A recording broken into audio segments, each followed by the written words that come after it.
1894년 영국에서 태어난 메리 코울이라고 하는 여성이 부모를 따라서 남아프리카로 이사를 가게 됩니다.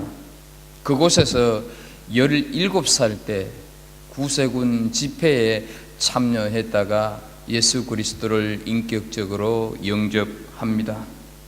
21살이 되던 해에 하나님으로부터 소명을 받지만 홀 어머니를 모시고 살고 있었기 때문에 미루다가 1924년 구세군 신학교를 졸업하게 됩니다. 그 무렵 조선으로 가려고 준비하고 있었던 위더슨이라고 하는 사람을 만나서 결혼을 하게 되고 두 사람이 한국으로 와서 한국에서 고아들과 함께 생활을 하게 됩니다. 이 부부가 발진 푸스병이라고 하는 그 병에 걸려서 사경을 헤매는 그런 일들, 온갖 어려운 일들이 많이 있었지만 7년간 한국에서 고아들을 돌보다가 남편이 다시 남아프리카로 발령을 받게 되어서 함께 떠나게 됩니다. 그런 일이 있은 후 몇 년이 흐르는 날 하나님의 음성을 이 위더슨 부인이 받습니다. 내가 만일 한국으로 가려고 한다면 어찌하겠는가? 이런 음성을 듣습니다. 그때 우리 한국은 6.25 사변이 일어나서 양민 학살과 더불어서 거리에는 기아와 빈곤으로 허덕이는 그런 아이들의 모습이 외국 신문에 연일 보도가 되고 있을 상황이었습니다. 위더슨 부부는 내가 한국으로 가라고 하면 어찌하겠느냐 하는 그 하나님의 음성을 들으면서 잠시 망설이긴 했었지만 순종을 하여서 1953년 1월 부산에 다시 도착을 하게 됩니다. 두 사람이 구세군 사령부를 세우고 이 고아들을 열심히 돌보는 가운데 위더슨 부인이 위암에 걸리게 됩니다. 주변에서는 고국으로 돌아가서 요양을 하라고 많이 권유를 했었지만 이 부인은 끝까지 그것을 마다하고 고아들을 돌보다가 1956년 5월 10일 하나님께 부름을 받습니다. 그런데 이 부인이 임종 직전에 이런 유언을 합니다. 나는 고국으로 돌아가기를 원치 않는다. 한국에서도 하나님 나라로 갈 수 있다. 내가 죽는다고 서러워하지 말고 하나님께 영광을 돌리십시오. 오늘 나는 한국에서 하나님께로 가는 것을 무한히 기쁨으로 생각합니다. 유언을 합니다. 그리고 이 위더슨 부인은 양아진 외국인 묘지에 묻히게 됩니다. 이분이 한국에서도 하늘나라에 갈 수 있다고, 한국에서 하나님께로 가는 것을 무한히 기쁨으로 생각한다는 유언은 부활 신앙을 우리들에게 말해주고 있습니다. 육신은 내가 이제 죽어 끝이 날지 모르지만 영생을 소유했기에 그 영생을 소유한 부활신앙이 어떤 거다 하는 것을 우리들에게 잘 보여주고 있습니다. 바울 사도가 지성인들이라고 자부하는 아테네 사람들에게 설교하는 목적도 바로 죽은 자의 부활과 영생이 있음을 알게 하여서 그들이 구원받게 하는데 설교의 목적이 있었습니다. 아테네 사람들이 알지도 못하면서 경배해 온 그 신이 누군지 가르쳐 주겠다 이렇게 시작한 설교는 바울이 먼저 하나님은 천지 만물을 창조하신 창조주이시고 그 창조주이신 하나님은 인간들이 손으로 지은 건축물에 갇혀 계시는 분이 아니다 설교를 하면서 계속해서 하나님에 대해서 증언을 하고 있는 것이 오늘 우리가 함께 읽은 본문의 내용입니다. 바울 사도가 말하고 있는 하나님이 어떤 분인가 한번 살펴보도록 하겠습니다. 먼저 하나님은 아무런 부족함이 없는 존재다 하는 것을 알 수가 있습니다. 25절 상반절을 보시겠습니다. 무엇이 부족한 것처럼 사람의 손으로 섬김을 받으시는 것이 아니니, 이렇게 하나님에 대해서 바울이 말씀을 하고 있습니다. 이 말은 아테네 사람들은 신들의 기쁨과 행복은 인간들이 바치는 희생 제물과 직결되어 있다고 믿었습니다. 인간들이 풍성한 음식을 신들에게 바치면 신들이 배부르게 되고, 아름다운 옷을 신들에게 입히면 신들이 아름다워지고, 신상에 돈을 많이 바치게 되면 신들이 경제적으로 여유로워질 수 있다, 이렇게 믿었습니다. 그래서 아테네 사람들은 신들을 위하여서 자기들이 가지고 있는 것을 아끼지 않고 바쳤습니다. 심지어는 신들의 행복과 기쁨을 위하여서 어린 아이들까지 신상에 바치기도 했습니다. 그렇게 함으로써 신들이 행복과 기쁨을 누리고, 대신 그 결과로 자신들은 신들로부터 재앙을 면하고 복된 삶을 살 수 있다고 믿었던 것입니다. 만약 사람이 음식을 바쳐야 배가 부르고, 옷을 입혀야 아름다워지고, 돈을 바쳐야 경제적으로 형편이 나아지는 신들이라고 한다면, 그 신들의 존재는 분명코 인간들에 의해서 좌우되는 존재들입니다. 결국 그런 신들은 자기 자신의 그 능력으로 어떤 것을 채울 수 없음을 스스로 말을 하고 있는 것이고, 때문에 자신들에게 부족함을 채워주는 인간들이 없으면 이 신들 역시 사라지는 존재다 하는 것이죠. 그렇다고 한다면 사람이 살지 않는 밀림지대나 사람이 살지 않는 사막이나 남극 한가운데서는 신들이 존재할 수 없다 하는 결론이 나옵니다. 그런데 이런 신들이 존재할 수 있었다고 믿었던 것은 바로 사람들이 그렇게 만들어 놓았기 때문이다 하는 것이죠. 이렇게 우상의 본질에 대해서 정확하게 알고 있었던 바울은 아테네의 지성인들에게 하나님은 무엇이 부족한 것처럼 사람의 손으로 섬김을 받는 분이 아니다 하는 것을 선포하고 있습니다. 이것은 하나님께서 아예 사람들의 경배를 받지 아니한다 하는 말과는 다릅니다.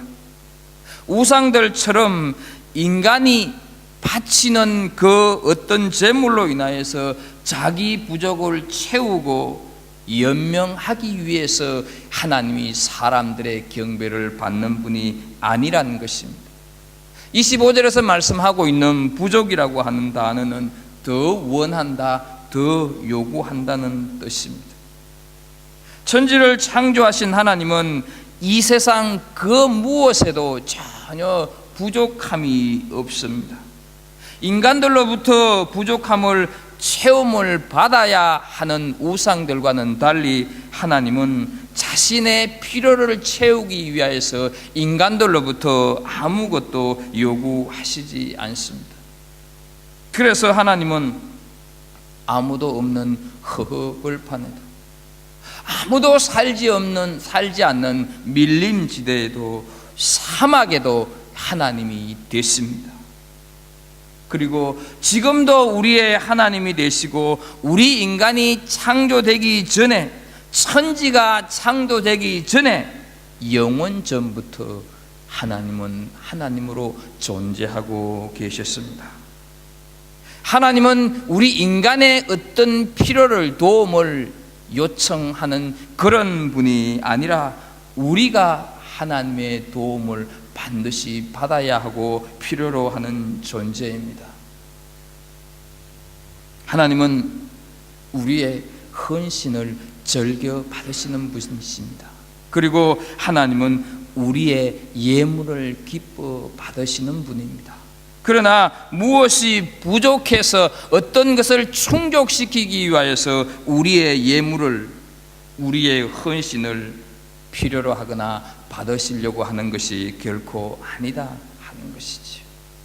우리가 헌신하고 우리가 예물을 드리는 것은 나에게 건강을 주심에 대하여서, 나에게 물질을 주심에 대하여서, 내가 지금까지 살도록 보호하시고 인도해 주신 것에 감사하여서 내게 있는 모든 것이 다 하나님께로부터 왔다고 하는 그 믿음의 고백으로 우리가 헌신하고 우리가 헌금을 하는 것입니다. 또한 25절 하반절을 보게 되면 생명과 호흡과 만물을 친히 주시는 이심이라 말씀을 하고 있습니다. 하나님은 우리에게 뭔가 부족해서 우리로부터 요구하시는 분이 아니라 오히려 우리에게 우상들은 전혀 줄 수 없고 흉내낼 수 없는 인간이 살아가기에 반드시 필요한 모든 것을 주시는 분이다 하는 것이죠. 그래서 우리는 하나님을 전능하신 분이라고 믿습니다. 하나님과 인간의 관계는 하나님이 인간을 의존한 관계가 아니라 인간이 하나님을 전적으로 의존하면서 살아가야 하는 관계이다 하는 것이죠. 그러면 여기서 우리는 한 가지 의문을 갖게 됩니다. 구약 성경을 보게 되면 그때나 지금이나 우리가 믿는 하나님은 동일한데, 당시에 하나님도 백성들에게 온갖 재물을 원하셨습니다. 그리고 구약성경 레위기에 보게 되면 여러 제사와 제물들에 관해서 잘 기록하고 있는 것을 보게 됩니다. 또 오늘날 우리도 하나님 앞에 예배로 나올 때 헌금을 드립니다. 그렇다면 우상과 하나님 사이에 무슨 차이가 있는가 하는 질문이 우리 속에서 생기기 시작을 합니다. 재물을 받는다고 하는 그런 측면에서 하나님과 우상 사이에는 별 차이가 없어 보입니다. 그러나 우상들은 자기 필요, 자기 충족을 위해서 인간들로부터 무엇인가 요구를 했지만, 하나님이 우리에게 제사와 제물을 요구한 것은 하나님 자신을 위한 것이 아니라 하나님이 너무도 사랑하시는 우리 사람들을 위함이었다 하는 사실입니다. 로마서 6장 23절 말씀을 보게 되면 죄의 싹은 사망이다 분명히 말씀을 하고 있습니다. 이것이 하나님의 법칙입니다. 죄인은 그가 누구든지 간에 하나님 앞에서는 죽어야 했습니다. 그래서 하나님께서 인간을 죄와 사망으로 구원해 주시기 위하여서 제시한 방법이 있었는데 그것이 제사였고 그것이 제물이었다 하는 것이죠. 제사에 올려진 제물에게 인간의 죄를 다 전가시키는 것입니다.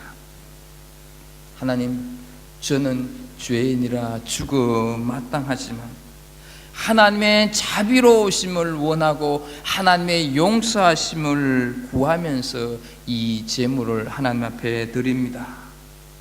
제발 이 제물을 받으시고 저의 죄를 용서해 주십시오. 이렇게 기도하면서 그 제물에게 안수 기도를 합니다. 그때 제사를 드리는 그 사람의 죄가 이 제물에게 다 옮겨간다 하는 것이죠. 그리고 그 제물을 제단에 바침으로 인하여서 그 사람의 죄를 사함받게 되는 것입니다. 그런데 여기에 또 하나의 문제가 있었습니다. 짐승을 제물로 바치는데 이 효력은 일회적이었다 하는 것입니다. 그래서 이스라엘 백성들은 항상 하나님 앞에 제사를 드리러 올 때 제물을 바쳤다 하는 것이죠.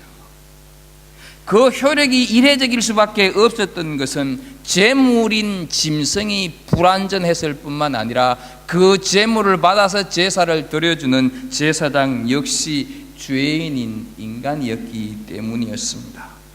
그래서 하나님은 죄가 없는 완전한 제사장, 죄가 없는 완전한 제물을 필요로 했고, 그 제물을 단번에 십자가에 죽게 하심으로 말미암아 인간의 죄가 영원히 씻어지고 말았습니다.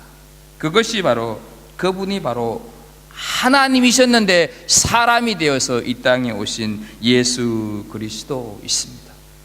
예수 그리스도가 완전한 제물이 되었다고 하는 것은 예수님은 죄가 없으시기 때문에 그분의 보혈은 완전하였어요. 더 이상 또 다른 제물이 필요하지 않았다, 그런 뜻입니다.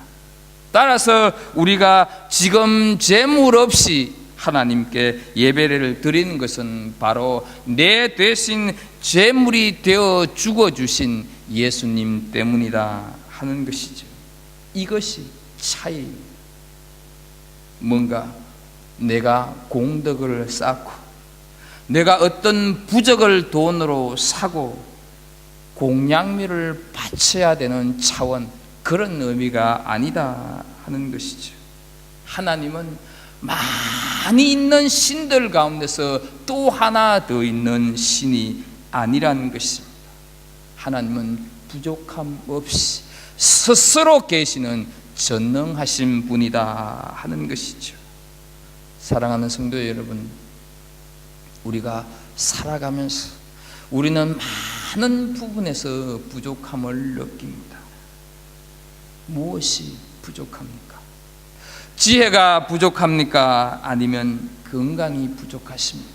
사랑이 부족하십니까? 용서와 너그러움이 모자라십니까? 부족함이 없는 하나님께 구하는 은혜가 있기를 축복합니다. 그 하나님은 우리에게 부족함 없이 채워줄 줄로 믿습니다. 또 하나님은 어떤 분이십니까? 하나님은 가까이 계시는 우리를 찾아오시는 분이십니다. 27절 말씀을 한번 보겠습니다. 이는 사람으로 혹 하나님을 더듬어 찾아 발견하게 하려 하심이로되 말씀을 하고 있습니다. 우리 사람의 힘으로는 하나님을 찾을 수가 없습니다. 하나님께서 음성을 들려주시지 않으면 절대로 우리는 하나님의 음성을 들을 수가 없습니다. 하나님께서 우리를 보여주시지 않으면 절대로 우리는 하나님을 볼 수가 없습니다. 하나님이 우리를 너무너무 사랑하셨기 때문에 우리를 찾아오셨고, 그래서 우리는 그 찾아오신 하나님을 알게 되었고, 그 하나님을 알게 되면서 우리는 하나님을 믿게 된 것입니다. 여러분, 이것이 성탄입니다. 12월 25일 마구간에 오신 그 예수 그리스도, 하나님이 직접 우리에게 오신 것이다 하는 것이죠. 마태복음 1장 23절 말씀을 보게 되면 처녀가 잉태하여 아들을 낳을 것이요 그의 이름을 임마누엘이라 하라 하셨으니 이를 번역한즉 하나님이 우리와 함께 계시다 함이라 말씀을 하고 있습니다. 마구간에 짐승의 죽통에 아주 초라한 모습으로 오신 그분이 바로 우리를 찾아오신 하나님이시다 하는 것이죠. 갈대아 우르에서 우상을 만들어 팔고 사는 아버지 밑에 있었던 아브라함에게 하나님이 먼저 찾아오셨습니다. 양치기 신세로 전락하여서 미디안 광야에서 도망자의 신세로 살아가던 모세에게 하나님은 직접 찾아가셨습니다. 형을 피해서 하란으로 도망가던 길목에서 처량하게 돌베개를 베고 잠을 청하고 있었던 야곱에게 하나님은 나타나셨습니다.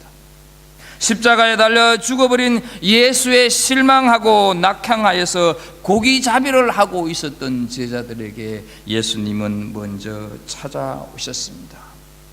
이렇게 하나님은 우리를 찾아오시는 분입니다. 그분이 우리에게 그분을 보여주셔야만이 우리는 그분을 만날 수가 있고 그분을 볼 수가 있습니다. 사랑하는 성도 여러분, 혹시 우리 마음속에 하나님을 찾고 싶은 마음이 계시지 않습니까? 하나님을 만나고 싶은 마음이 일어나지는 않습니까? 하나님, 저를 좀 만나 주십시오. 하나님, 저를 좀 찾아와 주십시오. 이렇게 기대하시고 사모하시기를 바랍니다. 잠언 8장 17절 말씀에 나를 사랑하는 자들이 나의 사랑을 입으며 나를 간절히 찾는 자가 나를 만날 것이라 말씀을 하셨습니다. 주님은 내 삶이 아브라함처럼 내 자신도 알지 못하는 우상의 노예가 되어 있는 나에게 찾아오십니다. 내 인생이 모세처럼 내 가게가 사람들에게 알려질까봐 두려워하고 있는 이 인생 앞에 주님, 좀 나를 찾아와 주십시오. 주님, 좀 내 인생을 좀 만져 주십시오. 내가 이대로 내 인생을 끝내고 싶지는 않습니다. 나도 좀 사명자로 살고 싶고 나도 좀 사람답게 살고 싶습니다. 주님, 하란으로 도망가는 야곱처럼 내 주위에는 아무도 없습니다. 그저 캄캄한 밤일 뿐입니다. 오히려 사방에서 나를 집어삼키려고 하는 짐승의 울음소리만 들리고 있는 밤입니다. 예수가 왕이 됩니다. 부귀영화를 누릴 수 있을 것이라고 생각했던 제자들처럼 이 비즈니스만 잘 되면 잘 먹고 잘 입고 잘 살 수 있을 줄로 알고 모든 것을 걸었는데 실패 직전입니다. 주님, 저를 좀 찾아와 주십시오. 그리고 주님, 저를 좀 만나 주십시오. 주님이 찾아오시고 주님이 저를 만나 주시면 전 그것으로 살 수 있습니다. 그것으로 족합니다. 이렇게 고백하실 수 있기를 바랍니다. 그 사람에게, 그렇게 간절히 찾는 자에게 하나님은 만나 주실 줄로 믿습니다. 왜 그렇습니까? 27절 끝에 보게 되면 그는 우리 각 사람에게서 멀리 계시지 아니하도다, 이렇게 말씀을 하고 있습니다. 멀리 계시지 않는다는 말은 바꾸어 말하면 가까이 계신다 하는 말이죠. 그런데 이 말은 거리를 두고 하는 것은 결코 아닙니다. 요한계시록 3장 20절 말씀을 보게 되면 내가 문 밖에 서서 두드리노니 누구든지 내 음성을 듣고 문을 열면 내가 그에게로 들어가 그와 더불어 먹고 그는 나와 더불어 먹으리라 말씀을 하고 있습니다. 내가 마음을 열면 찾아오시고 만나 주시기 위하여서 내 옆에서, 내 앞에서, 바로 내 곁에서 기다리고 계시는 분이다 하는 것이죠. 하나님은 결코 산 넘어 바다 건너 저 멀리 계시지 않습니다. 하나님은 결코 우리 인간이 닿을 수 없는 저 멀리 아득한 피안의 세계에 계시는 분이 아닙니다. 마구간 짐승의 죽통에 오신 하나님은 이미 우리 인간 역사 속으로 들어오셨습니다. 그리고 그것은 이미 내 삶의 현장 가운데 계시는 것이고 내 곁에 계신다 그런 의미입니다. 지난주에 우리 교회에 나오시다가 요즘 나오시지 않는 성도에게 전화를 했습니다. 그분이 이런 말을 했습니다. 비즈니스가 안 되어서 그냥 다 접고 한국으로 가고 싶다 말을 했습니다. 그 말 속에는 한숨과 절망이 담겨져 있었습니다. 그래서 제가 달리 할 말이 없었습니다. 그냥 집사님, 그럴 때일수록 바로 곁에 계신, 찾아와 계시는 그 하나님을 좀 만나시기 바랍니다. 이런 말씀을 드렸습니다. 사랑하는 성도 여러분, 하나님은 내 건강, 내 사업, 내 고통, 내 미래를 몰라라 하시는 분이 아니란 것입니다. 하나님은 우리를 찾아오시고, 하나님은 우리를 가까이 계시고, 하나님은 우리를 만나 주시는 분인 줄로 믿습니다. 세상의 모든 종교는 인간이 신을 찾아가야만 합니다. 그리고 자신을 만나주리라고 하는 확신도 없는 그 신의 환심을 사기 위해서 인간은 지성을 드리고 그 지성이 선행되고 있는 것을 보게 됩니다. 그런데 여러분, 그런 지성을 드린다고 해서 우상이 나를 만나주기나 하겠습니까? 중학생 때였습니다. 사촌 누나의 딸이 저보다 서너 살 적었는데 병이 났습니다. 병원에 다녀도 차도가 없으니 구설했습니다. 구설 아무리 해도 마찬가지였습니다. 그런데 아이가 막 숨이 넘어갈 지경이 되자 당황한 무당이, 어머니, 당신이 지성이 부족해서 그렇다, 이런 말을 하는 거였습니다. 그러자 누님이 지성을 보인답시고 그 추운 음동설 안에 찬물로 목욕을 하는 그런 지성을 보였습니다. 그러나 여러분, 그 동생은 죽었습니다. 하지만 천지 만물을 지으시고 인간을 창조하신 하나님은 언제나 나보다 훨씬 더 빨리 나를 찾아오시는 분인 줄로 믿습니다. 그래서 이사야서 55장 6절에 너희는 여호와를 만날 만한 때 찾으라, 가까이 계실 때 그를 부르라 말씀을 하십니다. 하나님은 절대로 나를 떨어져 멀리 계시는 분이 아닙니다. 나와 함께 하십니다. 내 상황이 어떻든 간에, 내 형편이 어떠하든지 간에 하나님의 만남을 사모하시고 하나님의 만남을 기대하시는 은혜가 있기를 주의 이름으로 축복합니다. 바울은 이렇게 멀리 계시지 않고 가까이 계시는 하나님을 힘입어서 살아가는 존재가 사람이고, 그래서 우리는 다 하나님의 소생이다. 그러니 너희들이 하나님을 손으로 만든 신전 안에 계시는 분으로 잘못 생각한 것을 회개를 해라. 너희가 알지 못해서 그래서 생각을 했을 때는 용서를 받겠지만 알고도 믿지 않으면 심판이 있을 것이다. 이렇게 말을 하면서 바울이 아테네 사람들에게 길게 설명하고 설교했던 가장 큰 이유를 한 가지 말하면서 이 무신론자들과 범신론자들 앞에서 한 설교를 마무리 짓고 있습니다. 그 긴 설교의 목적이 31절에 나오고 있습니다. 천하를 공의로 심판할 날을 작정하시고 이에 그를 죽은 자 가운데서 다시 살리신 것으로 모든 사람에게 믿을 만한 증거를 주셨음이니라 말씀을 하고 있습니다. 모든 사람들을 죽은 자 가운데서 부활하신 예수 그리스도를 믿어서 심판을 면하게 하기 위함이다. 이것이 바울 설교의 목적이었습니다.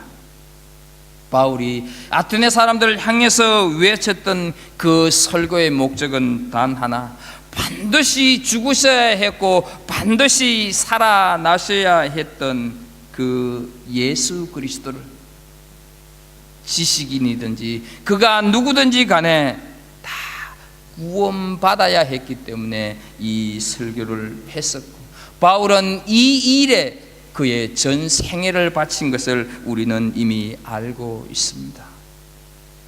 혹시 어떤 분들은 이렇게 말씀하시는 분들도 계실 것입니다.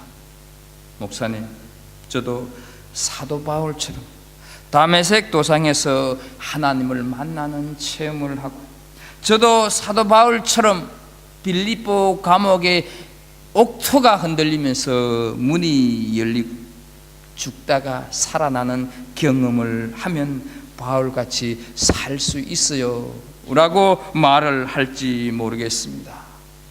여러분, 그 말씀은 맞습니다.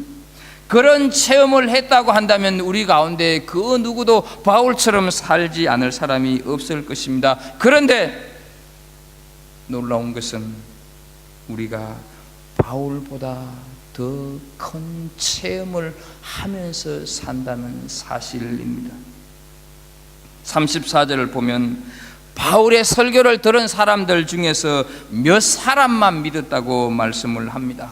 공부를 참 많이 한 지성인들이고 철학자들인데 당시 아테네 사람들은 바울의 설교를 받아들이지 않았다는 사실입니다. 어떻게 어떻게 하나님이 인간이 될 수가 있을까? 더군다나 죽었던 사람이 어떻게 다시 살아날 수 있을까? 그들은 믿지를 못했습니다. 오히려 대부분의 사람들은 바울을 조롱을 했습니다. 그것이 아덴 사람들의 반응이었습니다. 그런데 놀라운 사실은, 참으로 놀라운 사실은 아덴 사람들도 믿지 않았던 복음을 우리는 믿고 이 추운 날씨에 여기에 앉아와 계시는 줄로 믿습니다. 유식했던 그 지성인들이라고 자청했던 사람들도 믿지 않았는데 우리는 지금 복음을 믿고 있다 하는 사실입니다.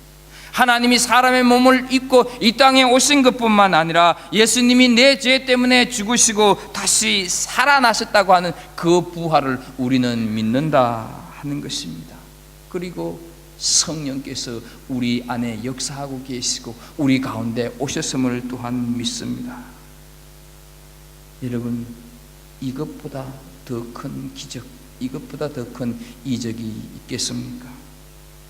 고린도전서 2장 12절 말씀에 이렇게 말씀을 합니다. 우리가 세상의 영을 받지 아니하고 오직 하나님으로부터 온 영을 받았으니 이는 우리로 하여금 하나님께서 우리에게 은혜로 주신 것을 알게 하려 하심이라.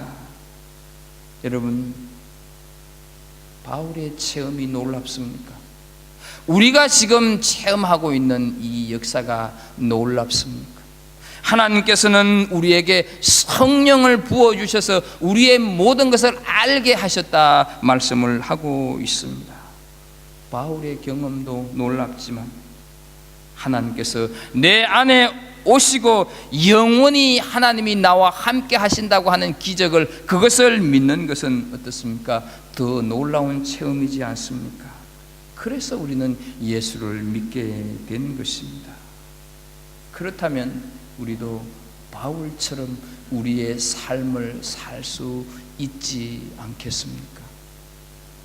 여러분들이 잘 아시는 엄마야 누나야 강변 살자, 영변의 약산 진달래꽃, 이런 시로 유명했던 김소월 씨가 지은 초혼이라고 하는 시가 이렇게 시작이 됩니다.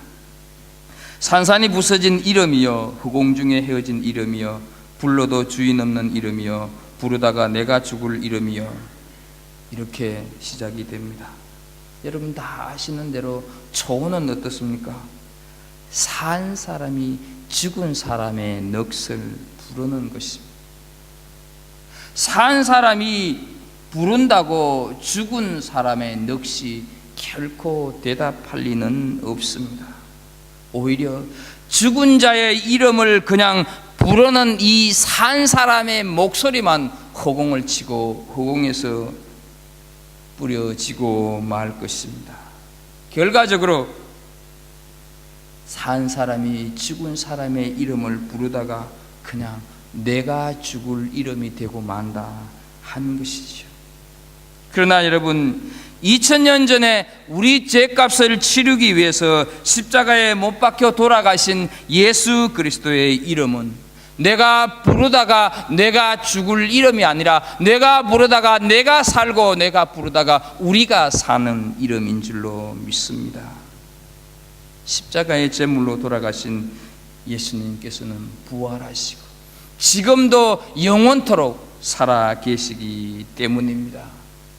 그 부활하신 예수 그리스도의 생명과 사랑을 우리의 삶 속에서 우리의 몸으로 실천하면서 살아가야 하지 않겠습니까? 그것이 우리가 복음의 능력을 체험한 사람으로서 이 세상을 살아가는 삶의 방법이 될 것이고, 그것이 오늘을 살아가는 우리들에게 하나님이 원하시는 우리의 삶인 줄로 믿습니다. 사랑하는 성도 여러분, 우리 모두 우리 가슴 속에 살아계시고 부활하신 그 예수 그리스도를 굳게 우리 마음속에 담아두면서 그분이 살아갔던 삶을 쫓아 살아가는 은혜가 있기를 주 예수 그리스도 이름으로 축복합니다. 기도하겠습니다. 하나님 아버지, 우리에게 예수 그리스도를 보내주시고 그분을 알게 하시고 믿게 해주셔서 감사합니다. 이것보다 더 크고 놀라운 기적과 역사가 없는데 하나님, 우리는 이것을 잘 사용하지 못하고 그냥 살아갈 때가 많이 있습니다. 주님, 이제부터 주 예수 그리스도의 부활의 생명을 우리 가슴 속에 안고 그것을 주변 사람들에게, 이웃 사람들에게 나누며 살아가는 하나님의 사람들 되게 하여 주옵소서. 예수님의 이름으로 기도합나이다.